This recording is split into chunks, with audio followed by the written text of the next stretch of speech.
My name is Emily Parsons-Lord. I'm an artist from Australia, and this is my work called The Confounding Leaving. With this work, I was aiming to recreate chemically the air from different eras in the history of life on Earth, because it's changed so much over time.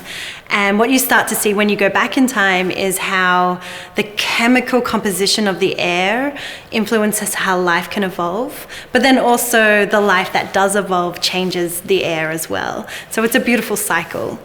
I chose some distinct moments from the history of life on Earth because they're quite different to ours and they tell a different story about life at that time. One of the airs that I have is called the air from the Carboniferous era.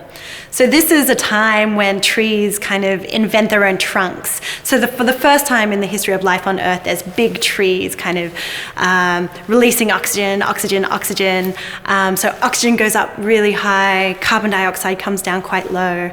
And during this time, there's the evolution of giant insects, so huge spiders, and there's a famous fossil that has a dragonfly with a wingspan of about 75 centimeters.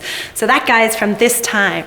So even if he was around today, he wouldn't be able to fly because the air is not as heavy as it was back in the Carboniferous era. Another air that I recreate is called Air of the Great Dying, which is the greatest extinction event in the history of life on Earth, even bigger than the dinosaurs. It's 252.5 million years ago. And at this time, there was a runaway greenhouse effect because there was a huge outpouring of carbon dioxide into the atmosphere. Very low oxygen, about half what we have today. So we wouldn't be able to live in this time. So the reason I like to recreate this air in particular is because the rate of change at this point in time is very similar to the rate of change in our air since the Industrial Revolution.